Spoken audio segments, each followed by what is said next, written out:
Good evening. മാറ്റിനി വെബിനാറിലേക്ക് എല്ലാവർക്കും സ്വാഗതം. ഇന്ന് വളരെ പ്രത്യേകതയുള്ള ഒരു വിഷയമാണ് നമ്മൾ കേൾക്കാൻ പോകുന്നത്. നമുക്ക് കേട്ട് കാണും തിരുക്കുറൾ. വളരെ പ്രസിദ്ധമായിട്ടുള്ള ഒരു പുസ്തകമാണ്. അതിനേക്കാൾ അധികം ഒത്തിരി മൂല്യങ്ങളുണ്ട് അതിൻ്റെ അകത്ത്, തത്വങ്ങളുണ്ട്. ഇതിനെല്ലാം നമ്മളൊന്ന് കേൾക്കാൻ പോവുകയാണ്. അപ്പൊ ഇന്ന് നമ്മളോട് തിരുക്കുറളിനെ കുറിച്ച് സംസാരിക്കുന്ന മോഹൻദാസ് സാറാണ്. സാറ് തിരുവനന്തപുരം സ്വദേശിയാണ്. അതോടൊപ്പം സ്റ്റേറ്റ് ബാങ്ക് ഓഫ് ഇന്ത്യയിൽ നിന്ന് റിട്ടയർമെന്റിന് ശേഷം ഇതുപോലുള്ള പ്രവർത്തികളിൽ സാറ് നിരതനായിരിക്കുന്നു. സാറ് പറയാറുണ്ട്, നമ്മുടെ പ്ലാറ്റ്ഫോമിലും പല പ്രാവശ്യം കഥകൾ പറഞ്ഞിട്ടുണ്ട്. അപ്പൊ എന്താണ് തിരുക്കുറൾ എന്നുള്ളതിനെ കുറിച്ച്, അതിന്റെ മൂല്യത്തെ കുറിച്ചൊക്കെ ഇന്ന് മോഹൻദാസ് സാറിലൂടെ നമുക്ക് കേൾക്കാം. ഞങ്ങൾ എല്ലാവരും ഈ പ്രോഗ്രാമിലേക്ക് ക്ഷണിക്കുകയാണ്. അതോടൊപ്പം മോഹൻദാസ് സാറിനെയും. Mohandas sir, you are welcome. Sir ഒന്ന് അൺമ്യൂട്ട് ചെയ്യണേ. ആദ്യമായിട്ട് എല്ലാവർക്കും നമസ്കാരം. പ്രത്യേകിച്ച് എനിക്ക് ഈ തമിഴ് പഠിപ്പിച്ചു തന്ന എൻ്റെ ഗുരുക്കന്മാരെ ആദ്യം ഞാൻ നമസ്കരിക്കുന്നുണ്ട്. അതോടൊപ്പം എൻ്റെ മാതാപിതാക്കന്മാരെയും ഞാൻ സ്മരിക്കുന്നുണ്ട്. പിന്നെ യാദൃച്ഛികമായാണ് ഈ വേദിയിൽ ഞാൻ ഒന്ന് പെടുന്നത്. കന്യാകുമാരി ജില്ലയിലെ കുഴുത്തുറയിലെ സാഹിത്യ സൗഹൃദ വേദിയിലാണ്. അതുമായിട്ടുള്ള ഒരു സൗഹൃദ ബന്ധത്തിൽ കൂടി പ്രദീപ് സാറിനെ പരിചയപ്പെട്ടു. നമ്മുടെ പുനർനവയിലെ അദ്ദേഹം മുഖാന്തരം സാബു സാർ മുഖാന്തരം ജോസി സാറിനെയും പരിചയപ്പെട്ടു. ഇങ്ങനെ ഒരു ലിങ്കിൽ കൂടിയാണ് രാവിലത്തെ യോഗ ക്ലാസ്സും വൈകിട്ടത്തെ ഈ സാറിന്റെ സെമിനാർ, പാറ്റി സെമിനാറിലുള്ളതിലേക്കും പങ്കെടുക്കാൻ സഹിക്കുന്നത്. അത് കൂടി വന്നു കഴിഞ്ഞപ്പം എന്താ പറഞ്ഞാല്, ഒരു ഒറ്റപ്പെട്ടു പോകുന്ന ഒരു അവസ്ഥയിൽ നിന്നും ഒരു കൂട്ടായ്മയിലേക്ക് വരാൻ ഈ വേദി ഒരു നിമിത്തമായിട്ട് മാറുകയും ഒരു പ്രചോദനമുണ്ടായി. ഇനിയും എന്തൊക്കെ ചെയ്യാനുണ്ട്, ചെയ്തു തീർക്കാനുണ്ട്, അതിലേക്കുള്ള ഒരു ആരംഭമായിട്ടാണ് ഇത് കാണുന്നത്. അതിൽ കൂടി തന്നെ കൊച്ചിയിലുണ്ടായിരുന്ന ഞാനും ഈ പറഞ്ഞ അമേരിക്കയിലുള്ള നമ്മുടെ അഭിനേത അനുവിന്ദ ബാലന് അവരുടെ ഒരു റിക്വസ്റ്റ് ആയിരുന്നു, സാറ് തിരുക്കുറളിനെ കുറിച്ചൊന്ന് പറയണം എന്നുള്ളതൊന്ന് ചോദിച്ചപ്പോഴാണ്.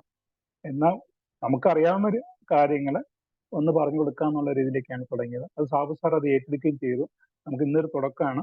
ഈ പറഞ്ഞ പോലെ മലയാളം ഞാൻ ശരിക്കും എന്ന് പറഞ്ഞ പോലെ പഠിച്ചിട്ടില്ല, വായിച്ചും കണ്ടും കേട്ടും ഉള്ള ഒരു അറിവാണ്.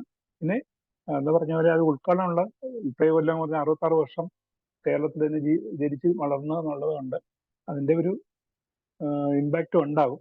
പിന്നെ ചില അക്ഷരങ്ങളോ അല്ലെങ്കിൽ വാക്കുകളോ ചിലപ്പം അതിൻ്റെ സ്ഥിരതയോ അല്ലെങ്കിൽ സ്പെല്ലിംഗ് മിസ്റ്റേക്കോ ഉണ്ടെന്നുണ്ടെങ്കിൽ നിങ്ങളത് ഒന്ന് ഹൃദയം ഒന്നത് പൊറുക്കണം, ക്ഷമിക്കണം എന്ന് ഒരു ആമുഖത്തോടെ പറയുന്നുണ്ട്. പിന്നെ ഇന്ന് ആരംഭിക്കുന്ന ഈ തിരുക്കുറൾ ഇതിൽ ഒരു മുഖവുര ആദ്യം തരാം. അത് സാബു സാറും കൂടി സഹകരിക്കുന്നുണ്ട്. ആ മുഖവുരയിൽ നിന്ന് അടുത്തതിലേക്ക് കടക്കാം. വളരെ ബ്രീഫായിട്ട് തന്നെ നമുക്ക് പോകാനുള്ളത്. എന്തെങ്കിലും സംശയങ്ങളുണ്ടെങ്കിൽ ഇന്ററാക്ഷൻ കൂടി കുറച്ചുകൂടി വ്യക്തമാക്കി ചെല്ലാനുള്ള ഇതാണ്. ഇത് ശരിക്കും ഒരു ഇന്ററാക്ഷൻ കൂടി മാത്രം ചെല്ലേണ്ടതാണ്. അപ്പൊ ആദ്യം സാർ ഒരു സ്ലൈഡ് കാണിക്കുന്നുണ്ട്. ഇറങ്ങിയിട്ടുണ്ട് മലയാളം.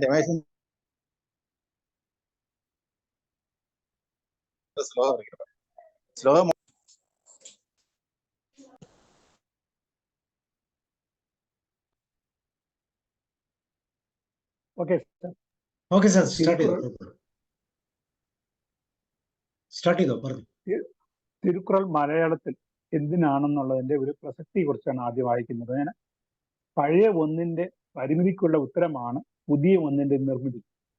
പുതിയ കിണർ, പുതിയ വീട്, പുതിയ പാലം, പുതിയ അണക്കെട്ട്, അങ്ങനെ പൊത്തനായി ആവിർഭവിക്കുന്ന എന്തും പഴയതിന്റെ തുടർച്ചയും നിഷേധവും പൂർത്തീകരണവും ആണ്. ലോകോത്തരങ്ങളായ വിശിഷ്ട കൃതികളുടെ വിവർത്തനം സംബന്ധിച്ചും ഈ തത്വം ബാധകമാണ്. എന്തോ എവിടെയോ എങ്ങനെയോ ചില പരിമിതികൾ, ചില പോരായ്മകൾ പ്രസ്തുത കൃതിയുമായി അഭിരമിക്കുന്ന ഒരു പ്രബുദ്ധ മനസ്സിനെ അനുഭവപ്പെടുകയും അതിൻ്റെ അസ്വാസ്ഥ്യം ഇങ്ങോട്ട് ആവശ്യപ്പെടുകയും ചെയ്യുമ്പോൾ ആ മനസ്സ് പുതിയൊരു തലത്തിലേക്ക് ഉയരുകയും മറ്റൊരു പുനഃസൃഷ്ടിക്ക് സന്നദ്ധമാവുകയും ചെയ്യുന്നു. Okay sir. അങ്ങനെ കാല ദേശ ഉയർത്തിയായി പ്രക്ഷോഭിക്കുന്ന അനശ്വരതയാണ് തമിഴ് സംസ്കൃതി ലോകമധ്യത്തിൽ കൊളുത്തിവെച്ച ഈ കിടാവിളക്ക്. അതുകൊണ്ടാണല്ലോ ഇത്രയേറെ ലോകഭാഷകളിൽ ബൈബിൾ കഴിഞ്ഞാൽ തൊട്ടടുത്ത സ്ഥാനം നേടി ഈ അമരകൃതിയുടെ ഖ്യാതി വിവർത്തനം ചെയ്യപ്പെട്ട് നിലനിൽക്കുന്നത്. AD 1595 അതായത് മലയാള ഭാഷയുടെ ശൈശവത്തിൽ തന്നെ തിരുക്കുറളിന് ആദ്യമായി ഒരു വിവർത്തനം ഉണ്ടായിക്കഴിഞ്ഞു. അത് സമ്പൂർണവും ആയിരുന്നു. പാലിയം ഗ്രന്ഥശേഖരത്തിൽ നിന്ന് പാലിയത്ത് അനുജനച്ചൻ ഈ വിശിഷ്ട ഗ്രന്ഥം കണ്ടെടുത്ത് രാമവർമ്മ ഗവേഷണാലയം വക ദ്വൈവാർഷികത്തിൽ ഇതിന്റെ ഭാഗം 295 കുറളുകൾ LV രാമസ്വാമി അയ്യരുടെ കുറിപ്പുകളോടെ 1938 ഖണ്ഡേഷ പ്രസിദ്ധപ്പെടുത്തിയിരുന്നു. തിരുക്കുറളിലെ 1330 ഈരടികളുടെയും പദ്യപ്രവർത്തനം താളിയോല ഗ്രന്ഥത്തിൽ ഉണ്ടെന്ന് രാമസ്വാമി അയ്യർ രേഖപ്പെടുത്തിയിട്ടുണ്ട്.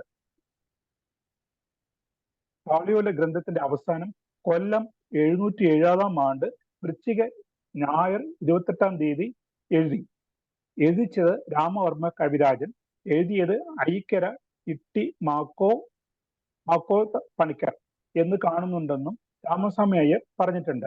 ഗ്രന്ഥത്തിൽ പരാമർശിക്കപ്പെട്ട രാമവർമ്മ AD 1565 മുതൽ 1601 വരെ കൊച്ചി രാജ്യം ഭരിച്ചിരുന്ന രാമവർമ്മ മഹാരാജാവാണെന്ന് മഹാകവി ഉള്ളൂർ പറയുന്നുണ്ട്. മഹാരാജാവിന്റെ നിർദ്ദേശമനുസരിച്ച് ഒരു ചെന്തമിഴ് പണ്ഡിതനോ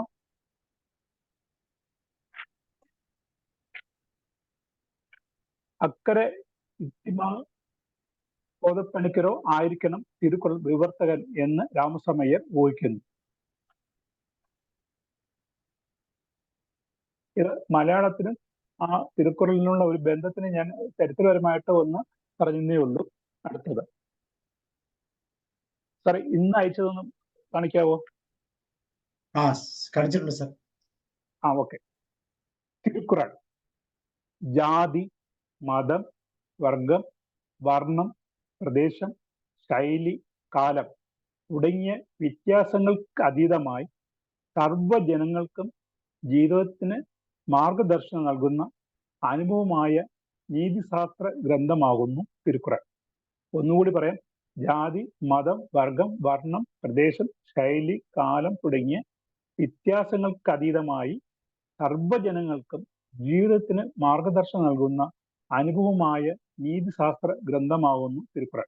എല്ലാ വിഭാഗത്തിലുള്ളവരും ലോകവേദമായി അംഗീകരിച്ച് തനത് ഭാഷയിൽ സംസ്വീകരിച്ച് ധർമ്മഗ്രന്ഥമാണ് ഇത്. ബൈബിൾ കഴിഞ്ഞാൽ ഏറ്റവും അധികം ലോകഭാഷകളിൽ പരിഭാഷപ്പെടുത്തപ്പെട്ട് 2ാം സ്ഥാനത്ത് നിൽക്കുന്ന ഈ മഹാദർശന സമ്പൂഢം ആർക്കും ഏത് അവസരത്തിലും ഒരു ഗുരുവെന്ന പോലെ ഉപദേശം നൽകി വഴി തെളിക്കുന്നു. ഋഷീശ്വരനും കവീശ്വരനുമായ തിരുവള്ളുവരുടെ ഈ അനുസര കൃതിക്കൊത്ത് മറ്റൊന്ന് ഒരിടത്തും ഇല്ല. അമരകവി തിരുവള്ളുവർക്ക് ഒപ്പം നിൽക്കുന്ന മറ്റൊരു ദാർശനിക മനസ്സും വേറെയില്ല.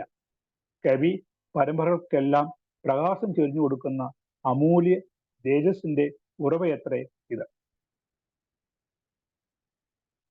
അടുത്ത സ്ലൈഡ് കൊടുക്കുക സാർ.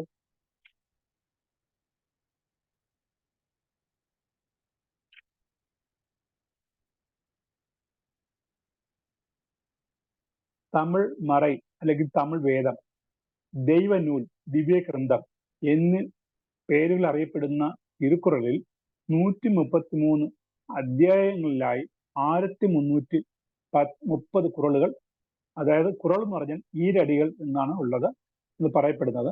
അങ്ങനെ ഒരു അധ്യായത്തിൽ 10 ഈരടികൾ വീതം 133 അധ്യായങ്ങളുണ്ട്. അതിന് 1330 ഈരടികളായിട്ട് വരുന്നുണ്ട്. ഇതിന് തന്നെ 3 നമുക്ക് തരംതിരിക്കാം.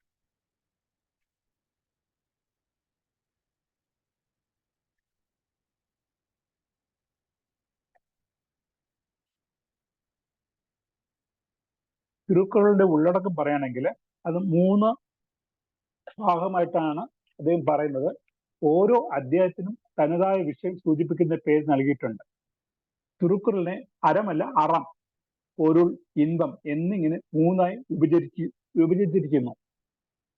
അതായത് 3 ഭാഗങ്ങൾ എന്ന് പറയുമ്പോൾ ധർമ്മം, ഒരു ഭാഗം ധർമ്മം, രണ്ടാമത്തെ അർത്ഥം, 3 കാമം. ധർമ്മത്തിന് തന്നെ വീണ്ടും 3 ഇതായിട്ട് വരുന്നുണ്ട്, ബ്രാഞ്ചസ് ഉണ്ട്. 1 മംഗളാചരണം, ഗൃഹസ്ഥാശ്രമം, കന്യാശ്രമം. ആ മംഗളാചരണത്തിൽ തന്നെ 4 അധ്യായങ്ങളാണ് പറയുന്നത്. ദൈവസ്തുതി, വർഷ പ്രശസ്തി, സന്യാസ മഹിമ, ധർമ്മ മാഹാത്മ്യം. അങ്ങനെ 4 അധ്യായങ്ങൾ മംഗളാചരണത്തിൽ കൂടി പറയുന്നത്. അത് തുടക്കത്തിലെ 4 പറയുന്നുണ്ട്. അതിന്റെ അടുത്തത് ഗൃഹസ്ഥാശ്രമത്തിലെ 20 അധ്യായങ്ങൾ വരുന്നുണ്ട്, സന്യാസാശ്രമത്തിലെ 14. അങ്ങനെ ആദ്യത്തെ വിഭാഗത്തിൽ ധർമ്മത്തെ കുറിച്ച് പറയുമ്പോൾ 24 14 38 അധ്യായങ്ങൾ ധർമ്മത്തെ കുറിച്ചാണ് പറയുന്നത്. ആ ധർമ്മത്തിൽ എന്ന് പറയുമ്പോൾ മിക്കവാറും ധർമ്മം എന്ന് പറയുന്നതിന്റെ എല്ലാ കാര്യങ്ങളും അതിൽ പ്രവചിച്ചു പോകുന്നുണ്ട്. രണ്ടാം ഭാഗം എന്ന് പറയുന്നതാണ് അർത്ഥപ്രകരണം. അതായത് രാജധർമ്മവും രാജാംഗവും, ഒരു രാജാവ് എങ്ങനെയായിരിക്കണം, രാജഭരണം എങ്ങനെയായിരിക്കണം, പ്രജകൾ എങ്ങനെയായിരിക്കണം കുറിച്ചുള്ള ഒരു വിവരണമാണ് അതിൽ പറയുന്നത്. അതിൽ വരുന്നത് 25 45 അധികാരങ്ങൾ വരുന്നുണ്ട്. അതായത് 70 അധ്യായങ്ങളായിട്ട് ആ രാജാവിനെ കുറിച്ചും രാജഭരണത്തെ കുറിച്ചും പറയുന്നുണ്ട്. അന്നത്തെ ആ രാജഭരണവും ഇന്നത്തെ ഈ 22ാം നൂറ്റാണ്ടിലെ ഇത് പറയുന്ന ആ ഇതും വളരെ യാദൃശ്യമായിട്ട് വരുന്നുണ്ട്. ഒരു ഭരണകർത്താവ് എങ്ങനെയായിരിക്കണം, എന്തൊക്കെ ചെയ്യാൻ പാടില്ല, എന്തൊക്കെ ചെയ്യണം, ജനക്ഷേമം എങ്ങനെ ആയിരിക്കണം എന്ന് കുറിച്ചൊക്കെ വളരെ വ്യക്തമായിട്ട് ഇത്രയും 2000 വർഷങ്ങൾക്ക് മുമ്പ് തന്നെ ഒരു കവിക്ക്, ഒരു ജ്ഞാനിക്ക് അത് എന്താ പറഞ്ഞാൽ സ്വന്തം അനുഭവത്തിൽ കൂടി രചിക്കാൻ സാധിച്ചു എന്നുള്ളതാണ് ഇതിൽ പ്രധാനം. പിന്നെ സാധാരണ തമിഴിലല്ല ഏത് ഭാഷയിലാണെങ്കിലും 2 തരത്തിലാണ് സാഹിത്യം ഉണ്ടാകുന്നത്. ഒന്ന് അകം എന്ന് പറയുന്നത് നമ്മുടെ ദാമ്പത്യ ജീവിതത്തെ കുറിച്ചുള്ളതും, പിന്നെ അത് പുറം ലോകത്തെ കുറിച്ചുള്ളത്, ഇങ്ങനെ യുദ്ധം, പിന്നെ മറ്റു കാര്യങ്ങൾ, രാജഭരണം എന്നുള്ള കുറിച്ചായിരിക്കും. പക്ഷെ ഇദ്ദേഹം ഒന്നിനെ കുറിച്ച് പറയുന്നത് ഗൃഹസ്ഥത്തെ കുറിച്ച് പറയുമ്പോൾ കാമപ്രകരണത്തെ കുറിച്ചുകൂടി പറയുന്നുണ്ട്. അതിനെക്കുറിച്ച് ആരും അതിനെ കൂടുതൽ ചർച്ച ചെയ്യാറില്ല. എന്നാലും അതൊക്കെ വളരെ അർത്ഥവത്തായ ഒരു ഭാഗമാണ്. ഇങ്ങനെ 3 ഭാഗങ്ങളായിട്ട് ധർമ്മം, അർത്ഥം, കാമം. നമ്മുടെ തുടക്കത്തില് ഇന്ന് ചെയ്യാൻ പോകുന്നത് ധർമ്മത്തിന് ഇതില് ആദ്യത്തെ ദൈവസ്തുതിയെ കുറിച്ചാണ് ഞാൻ ഇവിടെ ആദ്യമായിട്ട് ഒന്ന് വിവരിക്കാൻ പോകുന്നത്. ഈ ഇദ്ദേഹത്തിന്റെ ഒരു പ്രത്യേകിച്ചാല് ഓരോ അധ്യായം പറയുമ്പോഴും അതിന്റെ ഏറ്റവും ഉന്നതിയിലേക്കായിരിക്കും, അതിന്റെ ശ്രേഷ്ഠമായ രീതിയിലായിരിക്കും അതിന് വിവരിക്കുന്നത്. അങ്ങനെ പറയുമ്പോൾ എന്തുകൊണ്ട് ദൈവസ്തുതിയെ ആദ്യമായിട്ട് അദ്ദേഹം പറഞ്ഞു പോകുന്നു എന്നുള്ളൊരു കാരണം പറയുന്നുണ്ട്. എല്ലാത്തിൻ്റെയും ആദ്യ കാരണം ഈശ്വരനാകുന്നു. ഈശ്വരനിൽ നിന്നാണ് ഈ പ്രപഞ്ചം ആരംഭിക്കുന്നത്. എല്ലാം ആ ഈശ്വരൻ തന്നെയാണ്. ഈശ്വരന്റെ സാന്നിധ്യവും തുടർച്ചയും അനുഭവപ്പെടാത്ത യാതൊന്നും ഈ ഭൂമിയിൽ ഇല്ല. അദ്ദേഹം എന്താ പറയുന്നത് പോലെ ഈശ്വരൻ എന്നേ പറയുന്നുള്ളൂ. അതിന് ഒരു രൂപമോ ഭാവമോ അതിനെ കുറിച്ചുള്ളത് ഒന്നും പറയുന്നില്ല. അത് എല്ലാ മതക്കാർക്കും, എല്ലാ രാജ്യക്കാർക്കും, എല്ലാ മനുഷ്യർക്കും പൊതുവായിട്ടുള്ള ഒരു സങ്കല്പമായിട്ടാണ് അദ്ദേഹം അത് പറയുന്നത്. സംസാരമാകട്ടെ ഒരു മഹാസാഗരവും അതിന്റെ മറുകര കാണുക എന്നത് എളുപ്പമല്ല. ധർമ്മത്തിന്റെ അപാര സാഗരം കൂടിയാണ് ഈശ്വരൻ. ഈ സംസാര സാഗരം നമുക്ക് താണ്ടിയേ തീരൂ. അതിന് ധർമ്മസാഗരമായ ഈശ്വരന്റെ തൃച്ചേവടികൾ മാത്രമേ തുണയായിട്ടുള്ളൂ. കാര്യവും കാരണവും മാർഗവും ലക്ഷ്യവും എല്ലാമായിട്ടുള്ളത് ഒന്ന് മാത്രം, ഈശ്വരൻ. അതുകൊണ്ട് ഈശ്വരനെ വാഴ്ത്തുക, ആശ്രയിക്കുക. അതുകൊണ്ട് ആദ്യത്തെ മംഗളാചരണം എന്നുള്ളതിൽ ആദ്യത്തെ അധികാരമായിട്ട് ദൈവസ്തുതി, തമിഴിൽ പറയുമ്പോൾ കടവുൾ വാഴ്ത്ത്, ദൈവത്തെ സ്തുതിക്കുക എന്നുള്ള അർത്ഥത്തില്. ഇനി ഒരു കാരണമില്ലാതെ ഒരു കാര്യം ഉണ്ടാവുന്നില്ല. ഉണ്ടാവുന്ന കാര്യത്തെ വിശകലനം ചെയ്ത് പുറകോട്ട് പോയി അന്വേഷിച്ചാൽ അതിൻ്റെ കാരണത്തിൽ തന്നെ എത്തുകയും ചെയ്യും. അക്ഷരങ്ങളുടെ കാര്യം എടുക്കുക. ഭാഷ ഏതോ ആവട്ടെ, അതിന്റെ അക്ഷരം തുടങ്ങുന്നത് അ യിൽ നിന്നാണ്. അതായത് ഒരു ആ ഇല്ലാതെ അക്ഷരങ്ങളുടെ ലോകം തുടങ്ങുന്നില്ല. അതുപോലെയാണ് സൃഷ്ടി ഗോചരമായ ഈ ലോകത്തിന്റെയും കഥ. ഏതെങ്കിലും ഒന്നിൽ നിന്നല്ലാതെ ആരംഭമില്ലല്ലോ. ലോകത്തെ സംബന്ധിച്ചിടത്തോളം ആ ഒന്ന് ഈശ്വരൻ ആകുന്നു. ഈശ്വരനാകട്ടെ ആദിയും അനാദിയും ഒക്കെയാണ്. ഈശ്വരൻ ഇല്ലാതെ ഈ ലോകമില്ല. ഇനി ആ ഖുറാന്റെ ഇതിലേക്ക് വരാം. അക്ഷരങ്ങളുടെ ലോകം അകാരത്തിൽ നിന്ന് തുടങ്ങുന്നു. അതുപോലെ സകല ചരാചര സമാഹമാകുന്ന ഈ ഭൗതിക പ്രപഞ്ചം എല്ലാറ്റിൻ്റെയും ആദിയായിരിക്കുന്ന ഈശ്വരനിൽ നിന്ന് ആരംഭിക്കുന്നു. ഞാൻ മലയാളത്തിൽ അതിൻ്റെ ഇത് ആ ഖുറാന്റെ ഇത് പറയാം. അകരം മുതൽ എഴുത്തെല്ലാം നമ്മൾ വായിക്കുമ്പോൾ കുറച്ച് തിരിച്ചു പറയാം. എഴുത്തെല്ലാം അകരം മുതൽ, അപ്പൊ കുറച്ചുകൂടി വ്യക്തമായിട്ട് വരുന്നുണ്ട്. മൂന്നാമത്തെ വാക്കായ എഴുത്തെല്ലാം ആദ്യം എടുക്കുകയും അകരം രണ്ടാമത് എടുക്കുകയും മുതൽ മൂന്നാമത് എടുക്കുകയാണെങ്കിൽ എഴുത്തെല്ലാം അകരം മുതൽ. അപ്പൊ എഴുത്തിന്റെ എല്ലാം ആരംഭം അകരമാണ്. അതുപോലെ അവസാനത്തെ വാക്ക് എടുക്കുക, ഉലകം. ഉലകം ആദി ഭഗവാൻ മുതൽക്കേ. ഇപ്പൊ വളരെ എളുപ്പമാണ്. ആ ഇദ്ദേഹത്തിന്റെ ഇതിലുള്ളതിൽ ആദ്യത്തെ വരിയിൽ 4 വാക്കുകൾ കാണും, രണ്ടാമത്തെ വരിയിൽ 3 വാക്കുകളെ കാണത്തുള്ളൂ. ആദ്യമുള്ളതിന്റെ പറയുന്നതിന്റെ ഒരു ഉപമയായിരിക്കും രണ്ടാമത്തെ വരി വരുന്നത്. അപ്പം തിരുക്കുറളിലെ തിരുവള്ളുവരുടെ പ്രത്യേകത എന്ന് പറയുന്നത് എല്ലാവർക്കും മനസ്സിലാക്കാവുന്ന ലളിതമായ വാക്കുകളാണ്. പക്ഷെ അത് വളരെ ഒന്ന് അങ്ങോട്ടും ഇങ്ങോട്ടും മാറ്റി വായിക്കണമെന്ന് മാത്രമേ ഉള്ളൂ. ഒന്നുകൂടി ഞാൻ പറയുകയാണ്. എഴുത്തെല്ലാം അകരം മുതൽ, വളരെ വ്യക്തമായി. ഉലകം ആദി ഭഗവാൻ മുതൽക്കേ. ഇത് തമിഴിൽ പറയുമ്പോൾ അകര മുതൽ എഴുത്തെല്ലാം. തമിഴിൽ മലയാളത്തിൽ വലിയ വ്യത്യാസം വരുന്നില്ല, അതേ ഇത് തന്നെയാണ് നമ്മുടെ തർജ്ജമ ചെയ്തിരിക്കുന്നത്. എഴുത്തെല്ലാം അകര മുതല്. അതുപോലെ ആദി ഭഗവാൻ, ഭഗവൻ എന്ന് പറയുന്നത് ഇത് ഭഗവാൻ എന്ന് പറയുന്നുള്ളൂ. മുതറ്റേ ഉലക്. ഈ ഖുറാനില് ഈ 7 വാക്കുകളില് മലയാളത്തിലായാലും തമിഴിലായാലും ഒരു വ്യത്യാസവും കാണുന്നില്ല. വായിക്കുന്നവർക്ക് വളരെ പെട്ടെന്ന് തന്നെ അതിന്റെ പൊരുൾ ഉൾക്കൊള്ളാൻ സാധിക്കും. ഒന്നുകൂടി ഞാൻ പറഞ്ഞു നിർത്തുകയാണ്. എഴുത്തെല്ലാം അകരം മുതൽ ആദി ഭഗവൻ മുതൽക്കേ ഉലകം. ശരി. അകരം എന്ന് പറയുന്നത് ആന്നാണോ ഉദ്ദേശിക്കുന്നത്? അക്ഷരം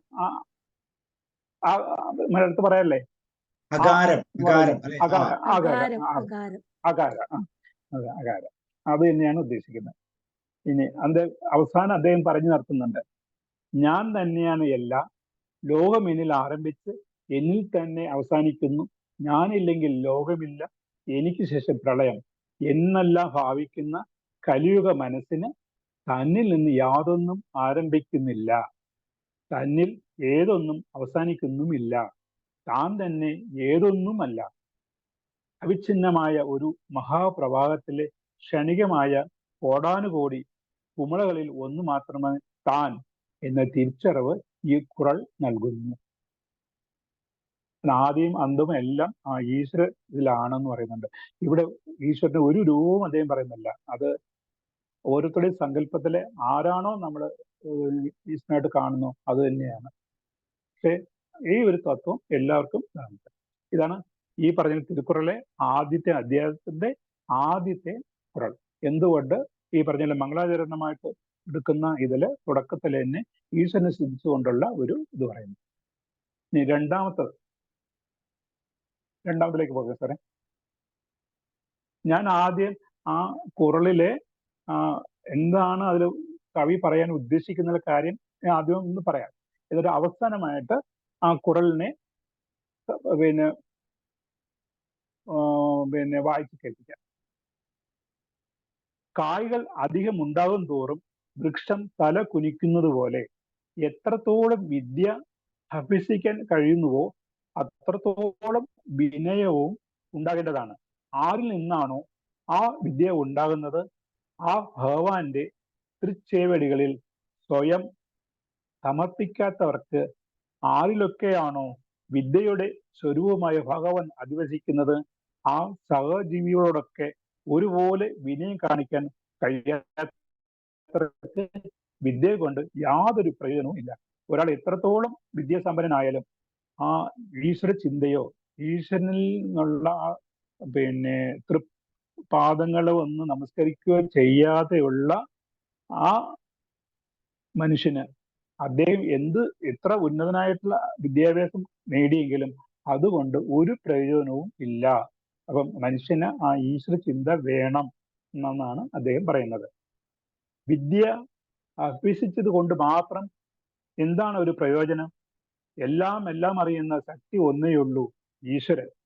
അങ്ങനെ സകലജ്ഞനായിരിക്കുന്ന ഭഗവാന്റെ തൃച്ചെവിളികളിൽ സർവവും സമർപ്പിച്ച് വണങ്ങാത്തവന്റെ വിദ്യയും പാണ്ഡിത്യവുമൊക്കെ വെറും വിഴുപ്പ് പാണ്ഡം പോലെ നിഷ്പ്രയോജനമാവുന്നു. ഇതിനെ പുള്ളി ആ 7 വാക്കുകളായിട്ട് കൊണ്ടുപറയുന്നുണ്ട്. വിദ്യയാൽ ഫലമെന്ത് എന്ന ചോദ്യത്തിന് ചോദിച്ചു. ചില സമയങ്ങളിലൊക്കെ കവി നമ്മളോട് ചോദ്യം ചോദിക്കും, നമ്മൾക്ക് ഉത്തരം കണ്ടെത്താൻ വേണ്ടിയിട്ട്.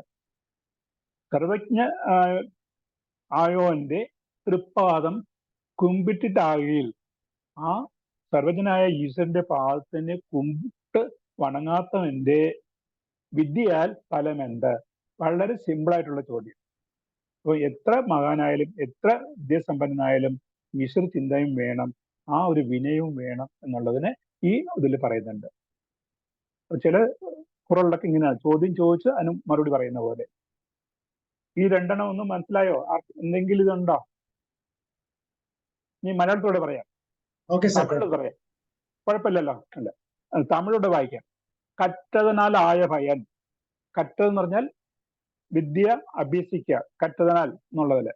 കർക്ക കസടർ എന്ന് പറയുന്ന പോലെ കർക്ക എന്ന് പറഞ്ഞാൽ പഠിക്കുക എന്നുള്ളതില്, ഇല്ലെങ്കിൽ വിദ്യ അഭ്യസിക്കുക. അതുകൊണ്ട് എന്താണ് പ്രയോജനം? എല്ലാം അറിയുന്ന ഈശ്വരനെ തൊഴാതെ നിൽക്കുമ്പോൾ ആ വിദ്യ കൊണ്ട് എന്താണ് പ്രയോജനം എന്ന് തമിഴിലും ചോദിക്കുന്നുണ്ട്. ഇനി അടുത്തത് 3-ാമത്തെ ശ്ലോകം അല്ലെങ്കിൽ തിരുക്കുറളാണ് ഞാൻ പറയാൻ പോകുന്നത്. അതായത് അത് എപ്പോഴും പറയുന്നില്ല, ഞാൻ ആദ്യത്തെ ഒരു ആശയം പ്രകടിപ്പിക്കാൻ അല്ലെങ്കിൽ അതിനെ വിവരിക്കാൻ വേണ്ടിയിട്ട് അദ്ദേഹം ആദ്യം ഒരു ഉപമയായിരിക്കും ആദ്യം പറഞ്ഞു തരുന്നത്. ഉള്ളമാകുന്ന താമരപ്പൂവിൽ സദാ വിഹരിക്കുന്ന സർവേശ്വരന്റെ മനോഹരമായ തൃപ്പാദങ്ങളെ ശരണം പ്രാപിക്കുന്നവർ ഭൂമിയിൽ ദീർഘകാലം വാഴും. ഒന്നുകൂടി വായിക്കണം. ഉള്ളമാകുന്ന താമരപ്പൂവിൽ സദാ വിഹരിക്കുന്ന സർവേശ്വരന്റെ മനോഹരമായ തൃപ്പാദങ്ങളെ ശരണം പ്രാപിക്കുന്നവർ ഭൂമിയിൽ ദീർഘകാലം വാഴും. ഉപരിലോകത്തിലും അവർ അഴിയാത്ത സ്വർഗീയ സുഖങ്ങൾ അനുഭവിക്കും. ഇനി ഇത് പറയാണ്, മലരിൽ വാഴുന്നോന്റെ. മലർ എന്ന് പറയുമ്പം ഇവിടെ 2 അർത്ഥത്തിൽ പറയുന്നുണ്ട്. മലരിന്റെ മേൽ, ഉള്ളമാകുന്ന താമരയിൽ എന്നൊരു പക്ഷം പറയുന്നുണ്ട്. വേറെ അർത്ഥത്തില് മഹാവീരൻ പൂവിന്മേൽ നടന്ന കഥ അനുസ്മരിപ്പിക്കുന്നതായി മറ്റൊരു പക്ഷവും പറയുന്നുണ്ട്. അപ്പം മലരിൽ വാഴുന്നോന്റെ ചേവടി, തൃപ്പാദങ്ങൾ ചേർന്നവർ നിലമിതിൽ വാണിയിടും നീണാൾ. ഈ ഭൂമിയിലും മറ്റു മറുലോകത്തും നീണാൾ വാഴും. അപ്പൊ ആ ഈശ്വര ചിന്തയിൽ കൂടി ഉള്ള ചിന്ത ഉള്ളവൻ ഈ ഇഹലോകത്തിലും മറുലോകത്തിലും സ്വർഗീയ സുഖങ്ങൾ അനുഭവിക്കും എന്ന് പറയുന്നുണ്ട്. അപ്പൊ 3 കേട്ടിട്ടുണ്ട്. തമിഴിൽ പറയുകയാണെങ്കിൽ മലർ മിസൈ ഏകിനാൻ മാൻ അടി ചേർந்தாർ നിലമിസൈ നീടു വാഴ്വാർ. അത് ഉള്ളത്തിൽ താമരപ്പൂവിൽ വസിക്കുന്ന ആ ദേവനെ സ്മരിക്കുന്ന ആൾക്കാർക്ക് ഈ ലോകത്തിലും മേൽലോകത്തിലും പുണ്യം ലഭിക്കും എന്ന് അദ്ദേഹം പറയുന്നുണ്ട്. അപ്പം 3 കുറൾ ആയിട്ടുണ്ട്. അടുത്തത് പറയാണ്, ഒന്നിലും ഇഷ്ടമോ അനിഷ്ടമോ ഇല്ലാത്തവൻ അത് ഈശ്വരനാണ്. ഒന്നിലും ഇഷ്ടമോ അനിഷ്ടമോ ഇല്ലാത്തവനും എല്ലാറ്റിലും നിസ്സംഗനും ആയ ഭഗവാന്റെ കൃപാത്തിൽ സ്വയം സമർപ്പിക്കുന്നവർക്ക് ഒരിക്കലും ഒരു വിധത്തിലുമുള്ള കഷ്ടപ്പാടും ഉണ്ടാകുന്നതല്ല, ഇഹലോക ജീവിതത്തിലും പരലോക ജീവിതത്തിലും. അതായത് ഈശ്വരനിൽ സ്വയം സമർപ്പിക്കുകയാണെന്നുണ്ടെങ്കിൽ നമുക്ക് ഈ ലോകത്തിലായാലും മേൽലോകത്തിലായാലും ഒരു ബുദ്ധിമുട്ടുകളും ഉണ്ടാകുന്നില്ല. അതാ പറയും, ഇഷ്ടാനിഷ്ടങ്ങൾ ഇല്ലാത്തോൻ അപ്പം ഈശ്വരന് അങ്ങനെ ഒരു ഇഷ്ടമോ അനിഷ്ടമോ ഒന്നുമില്ല. അങ്ങനെയുള്ള ആളിന്റെ താൾ എന്ന് പറഞ്ഞാൽ പാദം ചേർന്നാൽ കഷ്ടങ്ങളില്ലൊരു ബോധം, ഒരിക്കലും കഷ്ടങ്ങൾ ഉണ്ടാകില്ല. അപ്പൊ ഈശ്വര ചിന്തയ്ക്കുള്ള പ്രാധാന്യങ്ങളാണ് ആദ്യം ഇദ്ദേഹം പറഞ്ഞു വരുന്നത്. തമിഴിൽ പറയുമ്പോൾ വേണ്ടുതൽ വേണ്ടാമേ, വേണമെന്നുമില്ല വേണ്ടാന്നുമില്ല, ഇഷ്ടം അനിഷ്ടമില്ലാത്ത ഇലാൻ, അത് ഇല്ലാത്തൊരാളുടെ അടി പാദം ചേർന്നവർക്ക് ആണ്ടും ഇടുമ്പൈ ഇല്ല. ഒരിക്കലും ഇടുമ്പൈ എന്ന് പറഞ്ഞാല് ബുദ്ധിമുട്ട് അല്ലെങ്കിൽ ദുഃഖം ഉണ്ടാകില്ല. ഒന്നുകൂടി പറയാം, ഇഷ്ടാനിഷ്ടങ്ങൾ ഇല്ലാത്തവന്റെ താൾ ചേർന്നാൽ കഷ്ടങ്ങളില്ലൊരു പോതും, ഒരിക്കലും ഇല്ല. പോതും എന്ന് പറഞ്ഞാൽ ഒരിക്കൽ പോലും എന്നുള്ള മീനിങ്ങിലാണ്. അപ്പം 4 ആയിട്ടുണ്ട്. അടുത്തത്, അപ്പൊ ദൈവത്തിന്റെ എന്തുകൊണ്ട് നമ്മൾ വിനയനാകുന്നുള്ളത് ആദ്യം ഇതിന് ആ 10 പുറളിലും ഒരു 3 അതിന്റെ പ്രസക്തിയെ കുറിച്ച് പറയും, എന്തുകൊണ്ടാണെന്നുള്ളത്. അടുത്തത് അത് ചെയ്താൽ കിട്ടുന്ന നന്മയെ കുറിച്ച് പറയും. അത് അടുത്തതിലേക്ക് പറയുന്നത് വെച്ചാല് എങ്ങനെ ചെയ്യാതെ ഇരുന്നാൽ എന്തൊക്കെ ബുദ്ധിമുട്ടുകൾ ഉണ്ടാകും എന്ന് പറയും. ഇങ്ങനെയാണ് ആ ഓരോ അധ്യായത്തിലും ഓരോന്നിനെ കുറിച്ച് പറയുമ്പോഴും അദ്ദേഹം പറയുന്നത്. തിരുവള്ളുവരുടെ ഒരു പ്രത്യേകതയാണ് അത്. ആദ്യം അതിന്റെ മഹത്വത്തെ കുറിച്ച് പറയുക, ആ മഹത്വത്തിൽ കിട്ടുന്ന നന്മയെ കുറിച്ച് പറയുക, അത് കഴിഞ്ഞിട്ട് ചെയ്യാതിരുന്നാൽ വരുന്ന ഭവിഷ്യത്തെ കുറിച്ച് പറയുക. ഇങ്ങനെയാണ് നമുക്ക് ഓരോന്ന് കാര്യങ്ങളെ കുറിച്ചും പുള്ളി വിവരിച്ചു പോകുന്നത്. അടുത്തത്, സുഖവും ദുഃഖവും നല്ലതും ചീത്തയും എന്നിങ്ങനെയുള്ള എല്ലാ ഭൗതിക ജീവിതാനുഭവങ്ങളും ഒടുവിൽ കലാശിക്കുന്നത് ദുഃഖത്തിൽ തന്നെയാണ്. ഒന്നുകൂടി പറയാം, സുഖവും ദുഃഖവും നല്ലതും ചീത്തയും എന്നിങ്ങനെയുള്ള എല്ലാ ഭൗതിക ജീവിതാനുഭവങ്ങളും ഒടുവിൽ കലാശിക്കുന്നത് ദുഃഖത്തിൽ തന്നെയാണ്.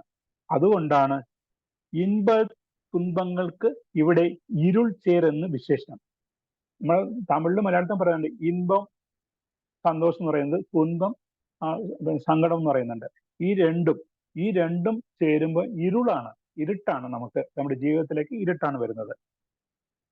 മോഹാന്തരത്തിൽപ്പെട്ട് കിടക്കുകയാൽ ഇവയ്ക്കും തമ്മിൽ വ്യത്യാസമില്ല എന്ന ആധുനിക സത്യം ആരും മനസ്സിലാക്കുന്നില്ല. എന്നാൽ ഈശ്വരന്റെ മഹനീയമായ ഉണ്മ നന്നായി അറിഞ്ഞു ഉള്ളുകൊണ്ട് ഉപാസിക്കുന്നവരെ അത്തരം നന്മതിന്മകൾ തീണ്ടുന്നില്ല. ഈശ്വര ചിന്തയിൽ അല്ലെ ഈശ്വരന്റെ ശരണം പ്രാപിക്കുന്നവർക്ക് എന്താ പറയുക, ഇൻപമോ തുன்பമോ അലോസരപ്പെടുത്തുന്നില്ല. അവർ ചിത്തത്തോടു കൂടി അല്ലെങ്കിൽ ബാലൻസ്ഡ് മൈൻഡോട് കൂടി ഇരിക്കുന്നുള്ളതാണ് പറയുന്നത്. ഇനി മലയാളത്തിലുള്ളത് വായിക്കാൻ കുറൻ. ഇരുൾ എന്ന് പറയുന്നത് ഇരുട്ട്, ചൂഴുമീൻ ഇൻപ തുன்பങ്ങൾ. അത് ഈ പദം നമ്മുടെ ധാരണ പറയുന്ന പോലെ പിരിച്ച് വായിക്കുമ്പോൾ അതിന്റെ മീനിങ് വരുന്നുണ്ട്. ഇരുൾ, ചൂഴ് എന്ന് പറഞ്ഞാൽ ഇരുട്ട് വന്ന് അതിനെ പൊതിയെന്നുള്ള മീനിങ്ങിലാണ്. ഇൻപ തുன்பങ്ങൾ, അവിടെ വാക്കുകൾ പിരിക്കുകയാണ്. ഇൻപ തുன்பങ്ങൾ, തീണ്ട എന്ന് പറഞ്ഞാല് അടുത്ത് വരില്ല, തൊടത്തില്ല, സ്പർശിക്കത്തില്ല എന്നുള്ള മീനിങ്ങിലാണ്.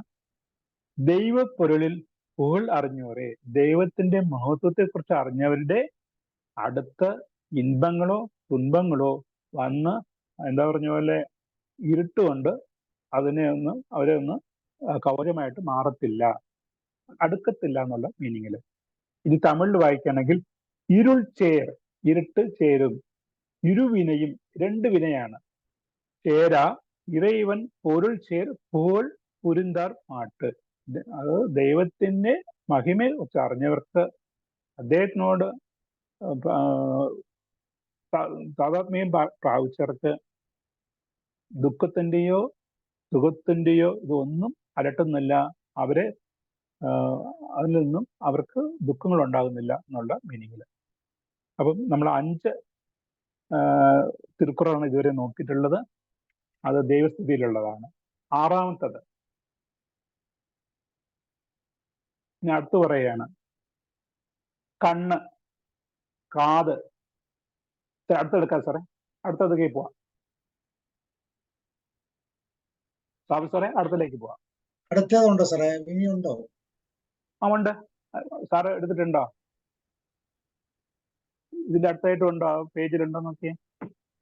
ഇല്ല സാറേ, ഇതിന്റെ അപ്പുറം ഇല്ല. അപ്പൊ ഒരു പേജ്, ഇന്ന് ഒരു പേജ് പണി 7:38 ആയിട്ടുണ്ട്. ഈ അഞ്ചെണ്ണത്തെ കുറിച്ച് നമ്മളിതൊരു മുഖവരക്കായതുകൊണ്ട് ഇതുവരെയുള്ള ആ ദൈവസ്തുതിയിലെ 5 കുറളിനെ കുറിച്ച് സാറേ ഇതെല്ലാം ദൈവസ്തുതിയാണല്ലോ, ഇതെല്ലാം ദൈവസ്തുതി. അത് ഒരു അധ്യായം എന്ന് പറയുന്നത് 10 കുറളാണ്. ആ 10 ഒരേ കാര്യങ്ങൾ തന്നെയായിരിക്കും പറയുന്നത്. ഞാൻ നേരത്തെ പറഞ്ഞ പോലെ ആദ്യം 3 അതിന്റെ മഹത്വത്തെ കുറിച്ച് പറയും, അടുത്ത ഒരു 4 അത് തരുന്ന നന്മകളെ കുറിച്ച് പറയും, അടുത്ത 3 അത് പാലിക്കാതിരുന്നാൽ ഉണ്ടാകുന്ന ഭവിഷ്യത്തെ കുറിച്ച് പറയും. ഇതാണ് അതിൻ്റെ ഉള്ളത്. അപ്പൊ ഈ 5 നമുക്ക് മനസ്സിലായതും ഇനി എന്തെങ്കിലും സംശയങ്ങളുള്ളതാണെങ്കിൽ ഒരു ഇൻട്രാക്ഷൻ ആണ്.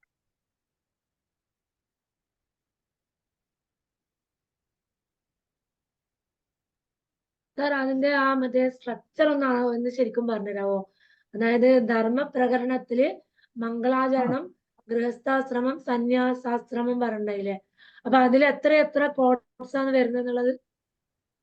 അല്ലല്ല, തിരുക്കുറളിനെ 3 വിഭാഗങ്ങളായിട്ടാണ് എടുക്കുന്നത്. 3 ഭാഗങ്ങളുണ്ട്. ഒന്നാണ് ധർമ്മം. ആദ്യമുള്ള ധർമ്മം. ധർമ്മത്തിൽ തന്നെ ധർമ്മം, അർത്ഥം, കാമം, അതാണ് 3 പാർട്ടിഷൻ ആയിട്ട് പറയുന്നത്, അല്ലെ 3 ഭാഗങ്ങളായിട്ട് വരുന്നത്. അതില് ധർമ്മത്തിലാണ് മംഗളാചരണം. ആദ്യം മംഗളാചരണം എന്ന് പറയുന്നതാണ് പറയുന്നത്. അതിലാണ് ദൈവസ്തുതി ഒന്നാമതായിട്ട് വരുന്നത്. മംഗളാചരണത്തിലെ ആദ്യത്തെ അധ്യായം ദൈവസ്തുതി. രണ്ടാമത്തത് ഇനി അടുത്ത ആഴ്ച നമ്മൾ പറയാൻ പോകുന്നത് വർഷ പ്രശസ്തി, മഴയെ കുറിച്ചായിരിക്കും. മൂന്നാമത്തെ സന്യാസത്തിന്റെ മഹിമയെ കുറിച്ച് പറയുന്നുണ്ട്. നാലാമത്തത് ധർമ്മ മഹാത്മ്യത്തെ കുറിച്ച് പറയുന്നുണ്ട്. ആ ഒരു ഇതിൽ മാത്രം മംഗളാചരണത്തിലെ 4 ചാപ്റ്ററാണ് വരുന്നത്. അടുത്ത് പിന്നെ മംഗളാചരണത്തിൽ 6 വരുന്നത്. 4 ദൈവസ്തുതി, വർഷ പ്രശസ്തി, സന്യാസ മഹിമ, ധർമ്മ മഹാത്മ്യം. ദൈവസ്തുതിയിലുള്ള 5 ഈരടികളാണ് അല്ലെ? ഈരടികളാണ് പറഞ്ഞിരിക്കുന്നത്. ഇനി ഒരു 5 കൂടി ഉണ്ട്. ഓ, അങ്ങനെ ഒരെണ്ണത്തിൽ 10 ഉണ്ട്. ദൈവസ്തുതിയിൽ 10 ദൈവസ്തുതി എല്ലാത്തിലും 10 ആണ് പറഞ്ഞുകൊള്ളു. എല്ലാത്തിലും അങ്ങനെ 10 ഒരു അധ്യായം എന്ന് പറഞ്ഞാൽ 10. അങ്ങനെ 133 അധ്യായങ്ങൾ വരുന്നുണ്ട്. പറഞ്ഞോളൂ. എക്സ്ക്യൂസ് മീ, ഞാനൊരു ഇത് പറയാം. ഞാൻ പഠിച്ചതാണ് കേട്ടോ പറയണത്.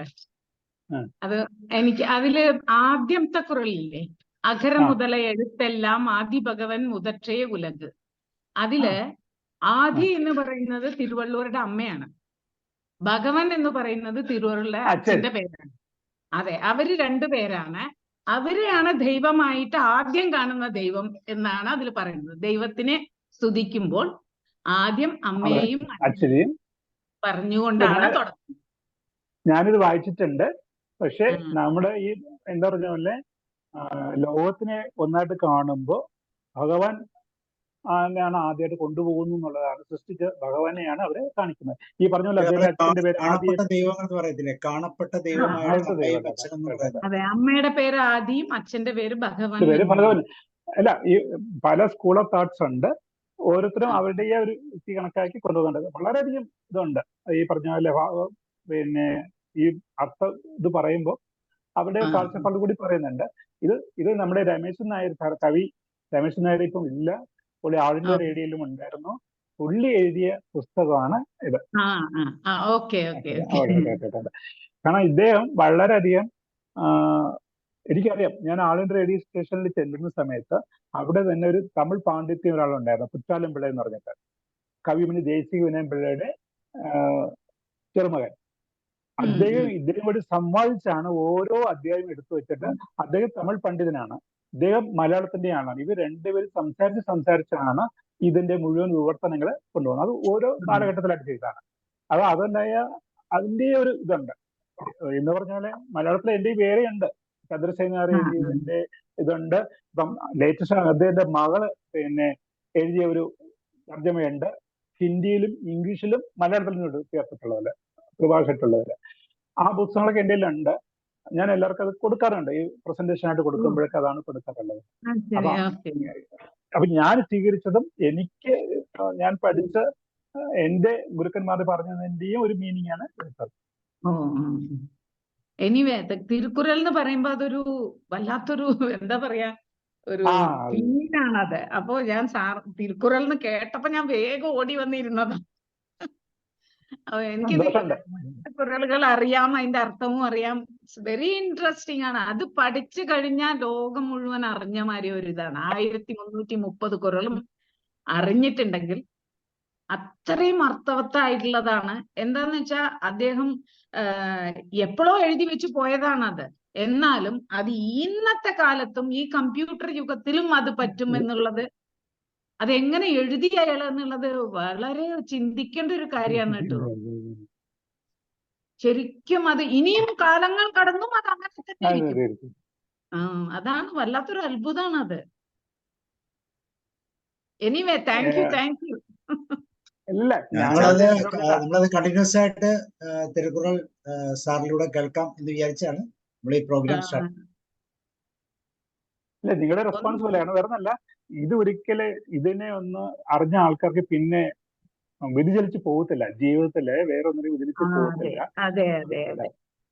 ഇനി അങ്ങോട്ട് ചെല്ലുമ്പോഴൊക്കെ പറയുന്നുണ്ട്, ഒരു അച്ഛന്റെ കടമ എന്തായിരിക്കണം, അമ്മയുടെ കടമ എന്തായിരിക്കണം, മകന്റെ കടമ എന്തായിരിക്കണം, ഭാര്യയുടെ ധർമ്മം എന്തായിരിക്കണം, ഇതൊക്കെയാണ് പറയുന്നുണ്ട്. ഇത് ഞാൻ സ്കൂളിൽ പഠിക്കുമ്പോൾ അച്ഛൻ്റെ ഒരു കൂട്ടുകാരുണ്ട് തിരുനെൽവേലിക്ക് അടുത്തുള്ളത്. പുള്ളിക്ക് ഇങ്ങനെ കത്ത് എഴുതുന്നൊക്കെ പോസ്റ്റ് കാർഡിലാണ്. ഈ പോസ്റ്റ് കാർഡിൽ എഴുതുമ്പോൾ പുള്ളി ഒരു ചോദ്യം ചോദിച്ചു, കൂട്ടുകാരൻ, അച്ഛൻ്റെ സുഹൃത്ത്, മക്കളൊക്കെ എങ്ങനെയുണ്ട്, ഒരു വാക്ക് അയാൾ ഒരു കാർഡിൽ കൂടി എഴുതുള്ളൂ അങ്ങോട്ട് കേട്ടോ. അപ്പൊ പുള്ളി പറഞ്ഞു, അച്ഛൻ അതിന് മറുപടി എഴുതി, ഞാൻ സ്കൂളിലാണ് 6 7 പഠിക്കുകയാണ്, അപ്പൊ എന്നോട് പോസ്റ്റ് ചെയ്യാൻ പറയുമ്പോൾ ഞാൻ അത് വായിച്ചുകൊണ്ടാണ് പോകുന്നത്. അത് അച്ഛൻ എഴുതിയ ഒരു ഇതാണ് ഇപ്പോഴും ഓർമ്മയുണ്ട്. തന്தை മകർക്കാറ്റും ഉദവി. ഉദവി എന്ന് പറഞ്ഞാൽ പിന്നെ ധർമ്മം അല്ലെന്നെങ്കിൽ സേവനം. അച്ഛൻ മകന് ചെയ്യേണ്ട ഒരു കടമ അല്ലെങ്കിൽ സേവനം അവനെ ഈ ലോകത്ത് മുന്നിൽ കൊണ്ടു നിർത്തുക, മുന്നിരിക്കുക ചെയ്യുക, എല്ലാം മറ്റുള്ളവരുടെ കാലം മുന്നിൽ അവനെ പ്രതിഷ്ഠിക്കുക എന്നുള്ള അർത്ഥം. ഞാൻ അത് ചെയ്തുകൊണ്ടിരിക്കുന്നു. അതായത് വിദ്യാഭ്യാസം ചെയ്യിപ്പിച്ചുകൊണ്ടിരിക്കുന്നു എന്നുള്ള അർത്ഥത്തില്. അച്ഛനെ 4ാം ക്ലാസ് വരെ പഠിക്കാൻ സഹായിച്ചുള്ളൂ, ഞങ്ങൾ അതിനേക്കാളും പഠിപ്പിക്കാനുള്ള ഒരു ശ്രമം. അപ്പൊ അത് നമ്മുടെ മനസ്സിൽ നന്നായി പതിഞ്ഞത് പോയ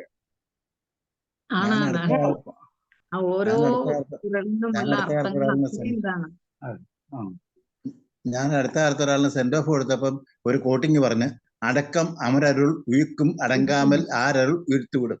ഇത് ഇതിനകത്തുള്ള രമേശൻ നായരുടെ ബുക്ക് എന്റെ കയ്യിലുണ്ട്, അതിൽ കിട്ടിയതാ.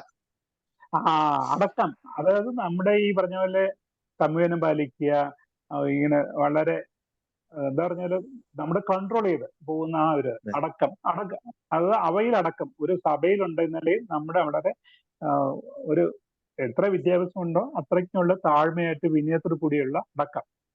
സഭയടക്കം എന്നും സാധാരണ പറയാറുണ്ട്, അടക്കം. അത് അമരുകൾ, അതായത് പിന്നെ എന്താ പറഞ്ഞ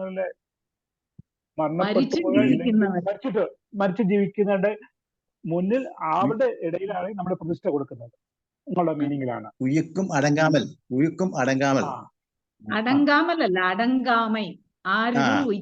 വായിക്കുന്നില്ല, തമിഴ് അറിയില്ലല്ലോ. അടങ്കാമൽ എന്ന് പറഞ്ഞാൽ ആർക്കും ഒരു നമ്മള് പണിഞ്ഞു പോകാതെ ഇരിക്കുമ്പോ ഒരു ഗർവം, ഈഗോ ഇല്ലാതെ. ഈഗോ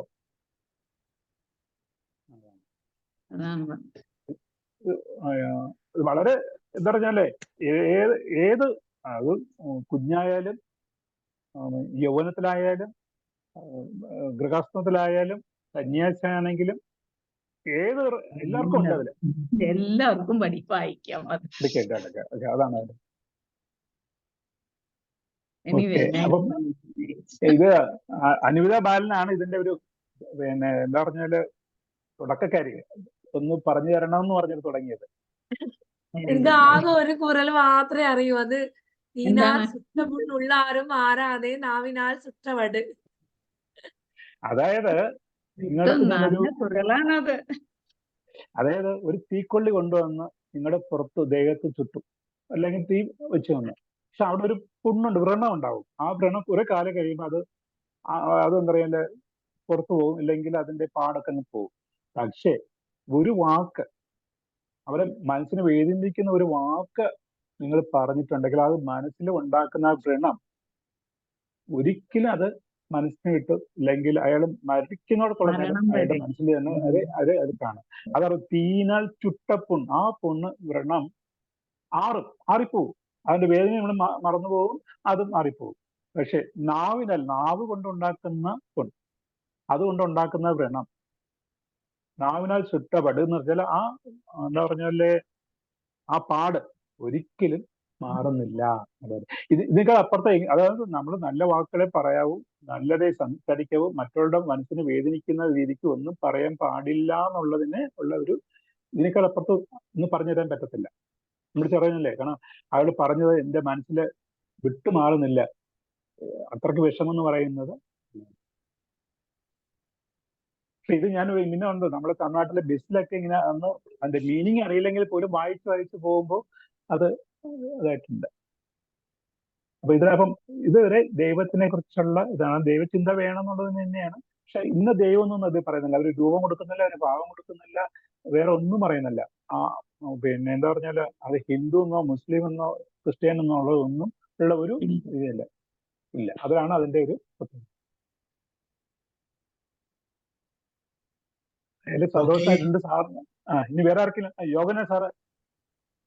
ഇന്ദിര മാം എങ്ങനെയാണ് തിരുക്കുറൾ പഠിക്കാനുള്ള സാഹചര്യങ്ങൾ പറയും? ഞാൻ 10th കഴിഞ്ഞ് ചെന്നൈ പോയ ആളാണ്. ഞാൻ ഡിഗ്രി സെക്കൻഡ് ലാംഗ്വേജ് തമിഴാണ് എടുത്ത് പഠിച്ചത്. അപ്പൊ ഞാൻ എൻജോയ് ചെയ്ത് പഠിച്ചതൊക്കെയാണ് തിരുക്കുറൽ. പിന്നെ ടീച്ചറായിരുന്നല്ലോ അവിടെ, ഞാൻ ടീച്ചറായിരുന്നു, കൗൺസിലറും ഒക്കെ ആയിരുന്നു.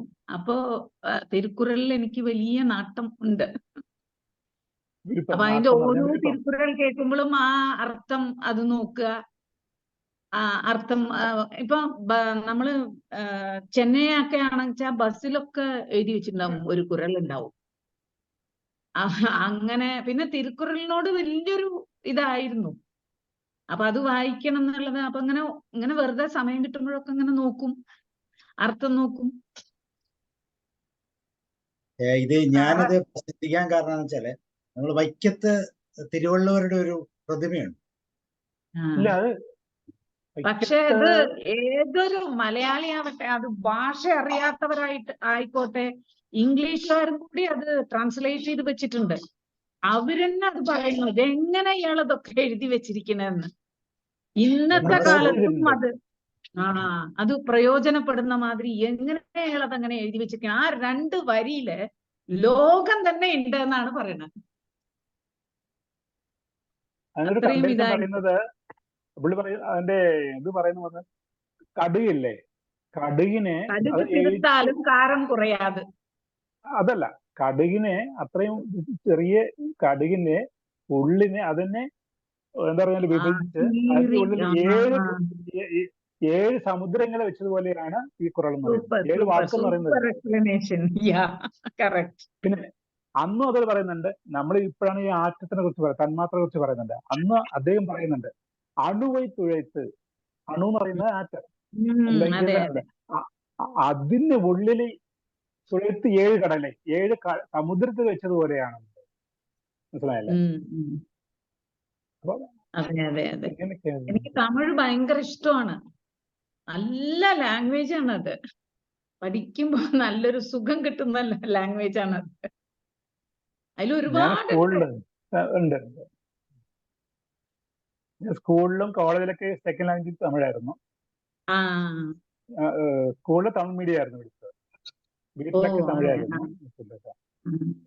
തമിഴ്നാട്ടിലെ ചെറിയ ക്ലാസ്സുകളിൽ മാൻഡേറ്ററി ആയിട്ട് പഠിക്കണ്ടേ? ഞാൻ full Malayalam medium of instruction 10th വരെ പഠിച്ചിട്ടാണ് തമിഴ് പോയി പഠിച്ചിട്ടുള്ളത്.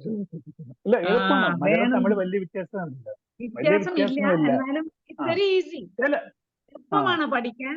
പക്ഷെ തിരുക്കുറളൊക്കെ അർത്ഥം മനസ്സിലാക്കണമെങ്കിൽ കുറച്ച് ബുദ്ധിമുട്ടുണ്ട്. അത് നമ്മൾ പഠിക്കുന്ന വേണം. അതെ, അത് പഠിക്കുന്ന വേണം. അക്ഷരങ്ങൾ മലയാളത്തിനേക്കാൾ കുറവാണ്. മലയാളത്തിൽ കുറവാണ്. അതെ. ആകെ 58 അക്ഷരങ്ങളുടെ ഇതേ വരുന്നത്. അതിന്റെ കോമ്പിനേഷൻ എന്നുള്ളത്. ബാലൻ മേഡം എന്താ പറഞ്ഞേ? എന്താ മേഡം അല്ല, അവിടെ ചെറിയ ക്ലാസ്സുകളിൽ മാൻഡേറ്ററി ആയിട്ട് പഠിക്കണം തോന്നുന്നല്ലേ തിരുക്കുറല്? പ്രൈമറി ക്ലാസ്സുകളിൽ തന്നെ ഇല്ല, എല്ലാത്തിലും ഉണ്ട്. നമ്മുടെ മലയാളത്തിൽ വരുന്ന പോലെ തന്നെ തമിഴിലെ പാഠഭാഗമായിട്ട് മാറിയിട്ടുണ്ട്. പക്ഷെ ഇതിൽ തന്നെ കുട്ടികളൊക്കെ ഇന്ന് പറഞ്ഞാലേ ഈ വാക്ക് പറഞ്ഞാൽ അങ്ങോട്ടും ഇങ്ങോട്ടും കുറൽ പറയാന്നുള്ള രീതിക്ക് അവർ പ്രാക്ടീസ് ചെയ്തിട്ടുണ്ട്. അതെ അതെ. അവർക്ക് ശരിക്കും ഒരു ഫ്ലുവന്റ് ആയിട്ട് അറിയായിരിക്കും. ഓരോ സിറ്റുവേഷൻ വരുമ്പോ ഓരോ കോട്ട് പറയും. ഒരു വാക്ക് അങ്ങോട്ട് പറഞ്ഞാ അതിലുള്ള കുറലങ്ങോട്ട് പറയൂ അവര്. അതിന്റെ ഫ്രണ്ടിൽ പറഞ്ഞാലും ലാസ്റ്റിൽ പറഞ്ഞാലും പറയുന്നുണ്ട്.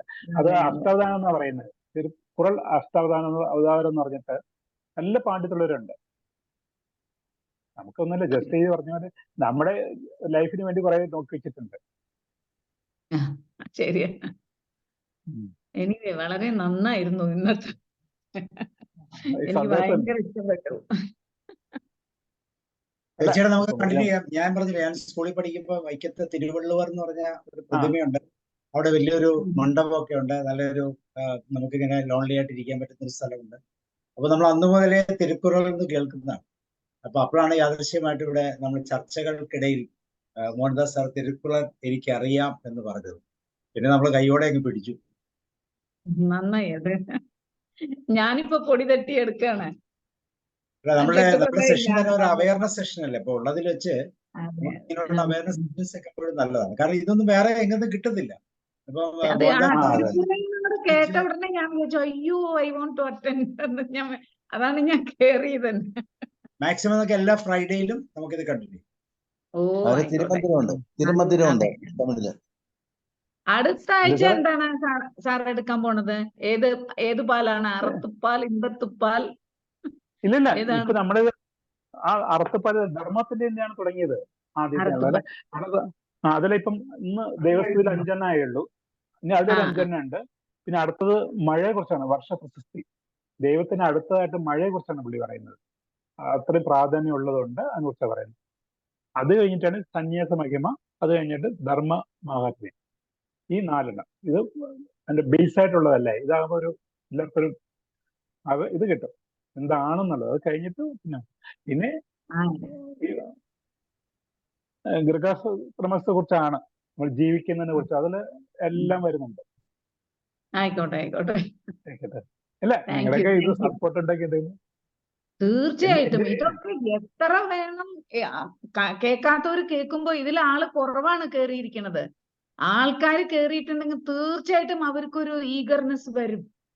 എന്താണ് ഇത്, എങ്ങനെ വായിക്കണം? ഇതിപ്പോ മലയാളത്തിൽ ഉണ്ട് എന്ന് പറയുമ്പോ വായിക്കാലോ, മനസ്സിലാക്കാലോ. അതാണ്.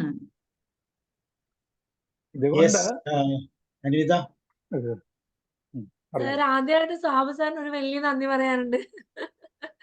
മോഹൻദാസ് സാറിന്റെ അടുത്ത് ഇങ്ങനെ ഒരു സെഷൻ നമുക്ക് വേണ്ടി ഒരുക്കി തന്നതിന് സാബു സാറിന് അത്രയും വലിയ നന്ദി. നമുക്കത് ഇപ്പൊ ആക്സസബിൾ അല്ല അങ്ങനത്തെ ഒരു കണ്ടന്റ്. അപ്പൊ മോഹൻദാസ് സാർ അത് ഓരോ ആഴ്ചകളിലും 5 ചെയ്ത് വെച്ചിട്ടാണെങ്കിലും നമുക്ക് ഒരു കണ്ടിന്യൂസ് ആയിട്ട് അത് പോവുകയാണെങ്കിൽ അത്രയും മഹത്തായ ഒരു സംഭവം നമ്മളിലേക്ക് എത്തുകയാണ്. അപ്പൊ അത് നമുക്ക് ജീവിതത്തിലാണെങ്കിലും പ്രയോഗിക്കാനും, നമ്മളിപ്പോ ട്രെയിനിങ് സെഷൻ നമ്മൾ ട്രെയിനേഴ്സ് ആണ്, അപ്പൊ അവിടെ നമുക്ക് യൂസ് ചെയ്യാനും എല്ലാം കൊണ്ടും അത്രയും ഉപകാരപ്രദമായ ഒരു കാര്യമായിരിക്കും തന്നെയാണ് എനിക്ക് തോന്നിയിട്ടുള്ളത്. അപ്പോ 2 പേർക്കും അത്രയും നല്ല നന്ദി അറിയിക്കുകയാണ്. മോഹൻദാസ് സാറിന് അത്രയും ഡീറ്റെയിൽ ആയിട്ട് ഓരോ കാര്യങ്ങളും എക്സ്പ്ലെയിൻ ചെയ്ത് തരുന്നതിന്. അപ്പൊ എനിക്ക് ഭയങ്കര ആഗ്രഹമായിരുന്നു അതിന് തമിഴ് കൂടെ കേൾക്കണം എന്നുള്ളത്. അതും കൃത്യമായി പറഞ്ഞു തന്നു. അപ്പൊ സാറിന് നന്ദി പറയാണ്. ഏത് കണ്ടാലും സാബു സാർ കയറി പിടിക്കും. അതിനകത്ത് വേറെ ഒന്നും നോക്കാറില്ല. നല്ലതാണോ അത് കയറി പിടിക്കും. നമ്മളുടെ സെഷന്റെ പേര് അവയർനെസ് സെഷൻ എന്നാണ്. അപ്പൊ അവയർനെസ്സിനെ പറ്റിയ സാധനങ്ങൾ മാത്രമേ ഞാൻ നോക്കാറുള്ളൂ. സാറേ, ഒരാഴ്ച എടുക്കുമ്പോഴേ ആ 10 എണ്ണം എടുത്ത് തീർക്കാമെങ്കിൽ ആ രീതിയിൽ. ഞാനിന്ന് സാറിന് വേണ്ടെന്ന് പറഞ്ഞിട്ടാ. കാരണം ഇന്ന് ഇൻട്രൊഡക്ഷൻ ആകുമ്പോൾ ഇത് സാറ് ഏത് രീതിയിലാ പറയുന്നത്, എത്ര സമയം എടുക്കും അതെനിക്ക് അറിയത്തില്ല. കാരണം 8:30 എനിക്ക് വേറൊരു ക്ലാസ് ഉണ്ട്. അപ്പൊ അത് വരാതിരിക്കാൻ വേണ്ടി ഞാൻ 5 സെഷൻ മതി എന്ന് കൃത്യമായിട്ട് പറഞ്ഞിട്ട് എടുപ്പിച്ചാണ്. നമ്മളൊരു ഫുൾ സെഷൻ അങ്ങനെ 10 എടുക്കാം. ഇനി സമയം കിട്ടും. 1 മണിക്കൂർ കൊണ്ട് എടുക്കാൻ പറ്റും. ഈസിയാണ്. കാരണം സാറിന്റെ രീതി അതാ. അപ്പൊ എനിക്കറിയില്ല സാർ അതെങ്ങനെയാ പ്രസന്റ് ചെയ്യുന്നത്. അപ്പൊ ഞാനത് കാരണം മനഃപൂർവ്വം 5 ആക്കിയതാ. സാറ് 10 പറഞ്ഞതാ. ലിമിറ്റ് ചെയ്തതാ. അല്ല, ഇനി 10 എടുക്കാൻ പറ്റും. ഇനി ഇൻട്രൊഡക്ഷൻ ഒന്നും വേണ്ടല്ലോ. വേണ്ട. അത് നിങ്ങൾ ചെയ്യണമെന്ന് വെച്ചാൽ അത് ഉദ്ദേശിക്കുന്നുണ്ടല്ലോ. സാറ് പറയുമ്പോൾ അതിന്റെ കൂടെ എന്തെങ്കിലും അഡീഷൻസ് ഉണ്ടെങ്കിൽ അറിയാവുന്ന ആ. ഇന്ദിരാമാമിനെ അറിയാവുന്നുണ്ടെങ്കിൽ യു ആ, ക്യാൻ ആഡ്. അല്ല, അതാണ് ഞാൻ ചോദിച്ചത്, എന്താണ് സാർ ഇനി അടുത്തത് എടുക്കാൻ പോണെന്ന്. അപ്പൊ ഞാനൊന്ന് ഗോത്രൂ ചെയ്ത് വെക്കും. അതെ ആ അതെ അതെ. ഒന്ന് ആഡ് ചെയ്ത് കഴിയുമ്പോൾ കുറച്ച് എക്സാമ്പിൾസോ അല്ലെങ്കിൽ ആ, സമൂഹത്തിൽ അതെ നമ്മൾ അതെ അതെ. ശ്രദ്ധിക്കേണ്ട കാര്യങ്ങളൊക്കെ we can add. Oh yes, oh yes. നമുക്കൊരു ഡിസ്കഷൻ മാതിരി ഇത് ഇൻട്രസ്റ്റിംഗ് ആയിട്ട് കൊണ്ടുപോകാൻ പറ്റും. എക്സാക്ട്ലി അതെ. പിന്നെ എനിക്കൊരു സജഷൻ ഉള്ളത്, ഇപ്പൊ മോഹൻദാസ് സാറ് ഇത് വായിച്ചിട്ട് അത് അപ്ലൈ ചെയ്ത സാറിന്റെ എന്തെങ്കിലും ലൈഫ് എക്സ്പീരിയൻസും കൂടെ ആഡ് ചെയ്യുകയാണെങ്കിൽ കുറച്ചും കൂടെ ഒരു ഇൻട്രസ്റ്റിംഗ് ആവും എന്നുള്ളത് ഫീൽ ചെയ്തിരുന്നു. ഇപ്പൊ നമ്മള് ആ പുസ്തകം അതുപോലെ വായിച്ചു പോവാതെ അല്ല അതില് അല്ല സാർ ഇങ്ങനെ ഒരു സാഹചര്യത്തിൽ ഞാൻ ഇങ്ങനെ ഇത് കോട്ട് യൂസ് ചെയ്തിരുന്നുള്ള രീതിയിൽ സാറിന്റെ അനുഭവങ്ങളും കൂടെ ഷെയർ ചെയ്യുകയാണെങ്കിൽ കുറച്ചും കൂടി ഇൻട്രസ്റ്റിംഗ് ആവും എന്നുള്ളത് ഫീൽ ചെയ്തിരുന്നു. ഓക്കെ. അതുപോലെ എന്റെ ഒരു ഇതുമായിട്ട് personal ബന്ധപ്പെടുന്ന ആരെങ്കിലും അഭിപ്രായം. ഉണ്ടെങ്കിൽ യു ക്യാൻ ആഡ്. ആരെങ്കിലും ആഡ് ചെയ്ത് കഴിഞ്ഞാൽ ഡെഫിനറ്റ് ആയിട്ടും കോൺട്രിബ്യൂട്ട് ചെയ്യാൻ പറ്റും. ഇപ്പം ഇന്ദിരാ മാം പറഞ്ഞു വന്നതുപോലെ തീർച്ചയായിട്ടും അങ്ങനത്തെ കോൺട്രിബ്യൂഷൻസ് നമുക്ക് ആഡ് ചെയ്യും. ഇന്ദിര മാഡത്തിന്റെ നമ്പറോട് കോൺടാക്ട് നമ്പർ തരണേ. ആ 70 യെസ് 25 25 86 ഉം. 37 59. മാഡം എന്ത് ചെയ്യുന്നു, എവിടെയാണ് ഇപ്പോ? ഞാൻ ഷൊർണൂരാണ് ഇപ്പൊ. ഉം. കൗൺസിലിംഗ് കൺസൾട്ടന്റ് സൈക്കോളജിസ്റ്റ് ആണ്. കൗൺസിലിംഗ് ചെയ്യുന്നു, ഓക്കെ ട്രെയിനറും കൂടിയാണ്. Okay okay. ഇത് മറ്റേ കുട്ടികൾക്കുണ്ടോ മുതിർക്ക് മാത്രമാണോ കൺസൾട്ടന്റ് സൈക്കോളജിസ്റ്റ്? എല്ലാവർക്കും ഉണ്ട്, എല്ലാവർക്കും ചെയ്യുന്നുണ്ട്. എന്താ വെച്ചാൽ ഞാൻ ബേസിക്കലി ടീച്ചറാണ്. അപ്പൊ ഐ നോ കുട്ടികൾ എങ്ങനെ ആവണം, എങ്ങനെ പഠിക്കണം എന്നുള്ളതൊക്കെ എനിക്കറിയാം. അതുകൊണ്ട് അവിടുന്ന് കുട്ടികൾക്ക് വേണ്ടി പഠിച്ചതാണ് കൗൺസിലിംഗ്. ഇപ്പൊ അത് എല്ലാവർക്കും ഇപ്പൊ വേണ്ടി. അതിനേക്കാൾ ആവശ്യം വലിയവർക്കാന്ന് മനസ്സിലായി അല്ലേ? DLSA ഒരു മെമ്പറും ആയിരുന്നു, നാട്ടിൽ വന്നിട്ട് പാലക്കാട് ഉണ്ടായിരുന്നു. ഇപ്പൊ ഇല്ല, കൊറോണ വന്നപ്പോ ഞാൻ പിന്നെ അത് തൊട്ട് പോവാറില്ല. എനിക്ക് പോവാൻ ഇപ്പൊ സമയവും ഇല്ല, അങ്ങനെയാണ്. Okay, thank you. ഔലാന സാർ, പുതിയ ആശയത്തോട് സാർ എന്താണ് പറയുന്നത്? ഈ തിരുക്കുറൾ എന്ന അത് ധാരാളമായി കേട്ടിട്ടുണ്ട്. ആ വാക്ക് അതിനുള്ളിലേക്ക് കയറാൻ ഇന്ന് വരെ പറ്റിയിട്ടില്ല. അപ്പോൾ LKG സ്റ്റുഡൻറ്റിനേക്കാൾ താഴെ നിൽക്കുന്ന വള്ളിനിക്കരട്ടൊരു പയ്യനാണ് ഞാൻ. ആ കാര്യത്തിൽ എന്തായാലും ഇതൊരു ഓപ്പണിംഗ് സെഷനായിരുന്നു. ഈശ്വരനെ വിട്ടുകൊണ്ടുള്ള ഒരു കളി വേണ്ട എന്ന് കൃത്യമായി എത്രയോ വർഷങ്ങൾക്ക് മുമ്പ് അദ്ദേഹം പറഞ്ഞു വെച്ചു. അങ്ങനെ വിട്ട് കളിച്ചവർക്കെല്ലാം തന്നെ കൈവിട്ടു പോകുന്ന ഒരവസ്ഥയാണ് നാം ഇന്ന് കണ്ടുകൊണ്ടിരിക്കുന്നത്. അത് കൃത്യമായി നമ്മുടെ മുന്നിലേക്ക് അവതരിപ്പിച്ചു തന്ന സാറിന് വളരെ നന്ദിയുണ്ട്. ഓക്കെ സാർ, മറ്റൊന്നും എനിക്ക് പറയാൻ അറിയില്ല, ഞാൻ അതിനെക്കുറിച്ച് കിടക്കുന്നില്ല. പക്ഷെ സാറിന്റെ ക്ലാസ് തുടർന്ന് മുന്നോട്ട് പോകണമെന്ന് എനിക്കൊരാഗ്രഹമുണ്ട്, കേൾക്കണമെന്ന്. Okay sir, thank you, thank U.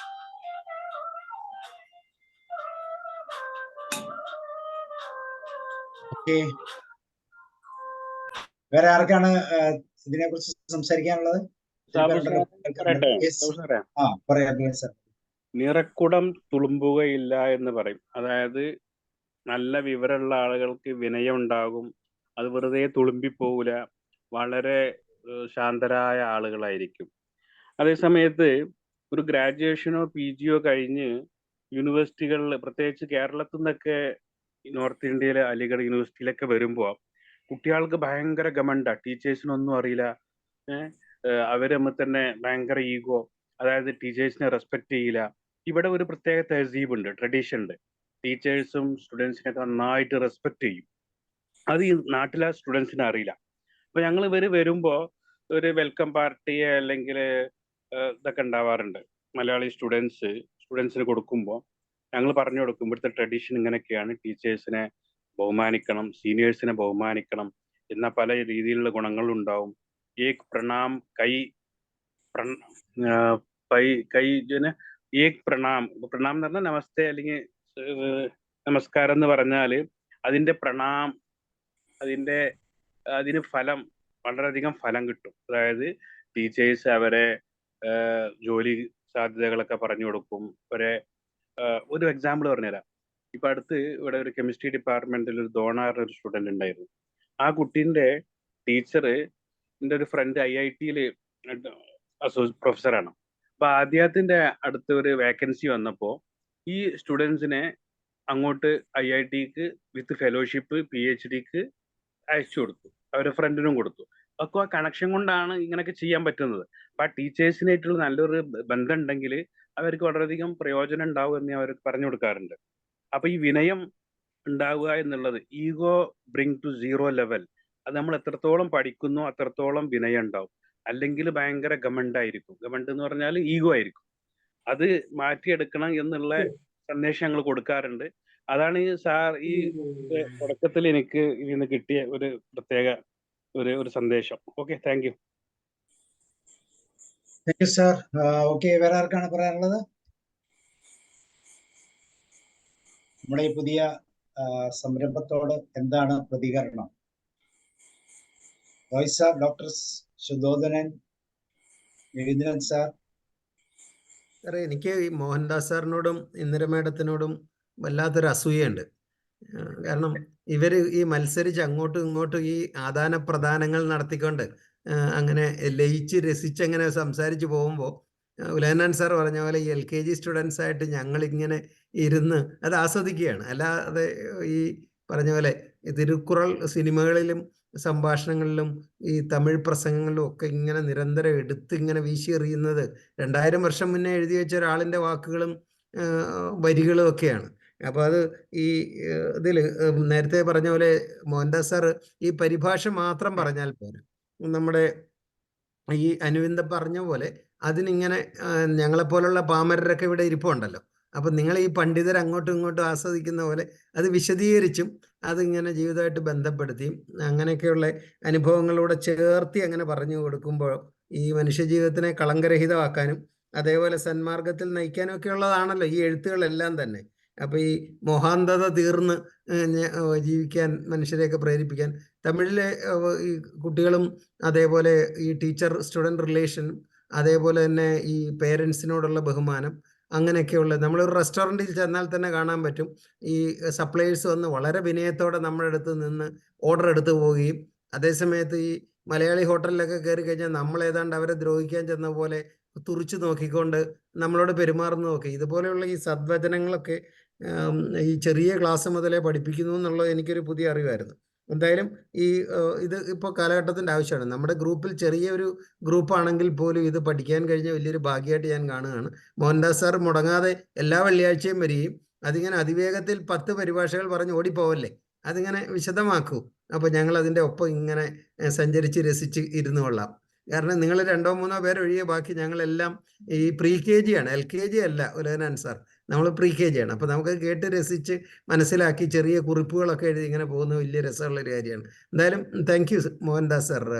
Sir വലിയ ഒരു എഫർട്ട് എടുത്ത് ഇത് അവതരിപ്പിക്കാൻ തയ്യാറാകുന്ന വലിയ സന്തോഷം. Thank you. Okay, thank U. Roy sir. Mohandas സാറിന് ആദ്യമായി അഭിനന്ദനം. കാരണം തിരുക്കുറൾ എന്താണെന്ന് അറിഞ്ഞുകൂടാ, തിരുവള്ളൂർ ആരാന്നറിയാം. ഇപ്പൊ സാറ് പറഞ്ഞ പോലെ വൈക്കത്തോടെ പോകുമ്പോൾ തിരുവള്ളൂരിന്റെ കാര്യങ്ങൾ എഴുതി വെച്ചിട്ടുണ്ട്. പക്ഷെ ഈ തിരുക്കുറൾ എന്താണെന്നുള്ള ഒരു ശാസ്ത്ര ഗ്രന്ഥമാണെന്നും അത് ജാതി മതം വർഗം വർണ്ണം ഇതിനെല്ലാം പ്രദേശങ്ങൾക്കെല്ലാം അതീതമായിട്ടുള്ള ഒരു ശാസ്ത്ര ഗ്രന്ഥമാണെന്നുള്ള അറിവ് മോഹൻദാസ് സാറിലൂടെ കിട്ടി. അതുപോലെ തന്നെ ഒരു 133 അധ്യായമുള്ള ഒരു ശാസ്ത്രഗ്രന്ഥമാണെന്നും എന്ന് പറഞ്ഞതുപോ തുടങ്ങിയ ആ ബുക്കിനകത്ത് സാറ് പറഞ്ഞ ഒരു കാര്യം, കായ്കൾ അധികം ഉണ്ടാകുമ്പോൾ വൃക്ഷം ചായുന്ന കാര്യം പറഞ്ഞു. അതുപോലെ വിദ്യാസമ്പന്നനാകുമ്പോഴും ഇത് തന്നെ വേണം എന്ന് പറഞ്ഞാൽ വിനയവും വന്നു. അപ്പോൾ ഇതുപോലെ അർത്ഥവത്തായ ഒത്തിരി കൊട്ടേഷൻസ് പ്രായോഗിക ജീവിതത്തിൽ നമുക്ക് മനസ്സിലാക്കാൻ കഴിയുന്ന ഒരു പുസ്തകമാണ്, ഒരു ശാസ്ത്രഗ്രന്ഥമാണ് തിരുക്കുറൾ എന്ന അറിവ് കിട്ടിയതിന് തന്നെ ഒത്തിരിയധികം സന്തോഷമുണ്ട്. ഏതായാലും ഇനിയും തുടർന്ന് ഇതുപോലുള്ള ചില മഹത് വചനങ്ങൾ സാറിലൂടെ, അല്ലാതെ തമിഴ് അറിഞ്ഞുകൂടാ, ഒരു വിധത്തിലും ഇതറിയാൻ മാർഗമില്ല. പക്ഷേ അങ്ങനെ ഒരു ബുക്കുണ്ടെന്ന് പറഞ്ഞു. എന്നാലും ഈ ബുക്കൊക്കെ വായിച്ചറിയുന്നതിലും കൂടുതൽ ഭംഗിയായി സാറിൻ്റെ ഈ പ്രസന്റേഷൻ ഉപകരിക്കുന്നുണ്ട്. തുടർന്നും കേൾക്കാനുള്ള ആകാംക്ഷയോടുകൂടി കാത്തിരിക്കുന്നു. Thank you. Okay sir, thank U. Anybody else? വേറെ ആർക്കെങ്കിലും എന്തെങ്കിലും ഷെയർ ചെയ്യാനുണ്ടോ? ഓക്കെ, ഇല്ലെങ്കിൽ നമുക്ക് വൈൻഡപ്പ് ചെയ്യാം. So Mohandas sir, thank you very much. നല്ലൊരു തുടക്കമായിരുന്നു. തിരുക്കുറളിനെ കുറിച്ച് അറിയണമെന്ന് ആഗ്രഹിക്കുന്ന ഒത്തിരി പേരുണ്ട്. തീർച്ചയായിട്ടും നമുക്ക് ഈ പ്രോസസ്സ് മുന്നോട്ട് കൊണ്ടുപോകാം. ഒരു വലിയ സത്യം അല്ലേ, എത്രയോ വർഷങ്ങൾക്ക് മുമ്പുള്ള അറിവിനെ ഒരിക്കൽ കൂടി നമുക്കൊന്ന് റീഡിഫൈൻ ചെയ്യാം. അതൊന്ന് കേൾക്കാം, മനസ്സിലാക്കാം, ജീവിതത്തിൽ ഉപയോഗിക്കാൻ പറ്റുമോ എന്നൊക്കെ നമുക്ക് നമ്മുടെ അറിവുകളിലൂടെയും കൂടെ പകർന്നു കൊടുക്കും. അപ്പൊ അതിനുവേണ്ടി മോഹൻദാസ് സാർ എടുക്കുന്ന ഈ ശ്രമത്തെ എത്ര നന്ദി പറഞ്ഞാലും മതിയാകത്തില്ല. സോ എല്ലാവർക്കും ഒരിക്കൽ കൂടി നന്ദി പറയുന്നു. മോഹൻദാസ് സാറിന് കൂടെ C U and good night. Okay, thank you, thank U. Josh sir ഒന്നും പറഞ്ഞില്ല, പറയുന്നില്ലേ? ഞാൻ പറഞ്ഞായിരുന്നു, ഞാനല്ലേ 10 ഒരു തവണ ചെയ്താൽ നന്നായിരിക്കും എന്ന് പറഞ്ഞു. ഓക്കെ, കുഴപ്പമില്ല. എല്ലാ മംഗളങ്ങളും മോഹൻ സാറ്. അങ്ങനെ ധൈര്യമായിട്ട് സന്തോഷമായിട്ട് മഞ്ചായിട്ട് അങ്ങോട്ട് പോട്ടെ. Okay okay sir, thank you and good night. See you, by.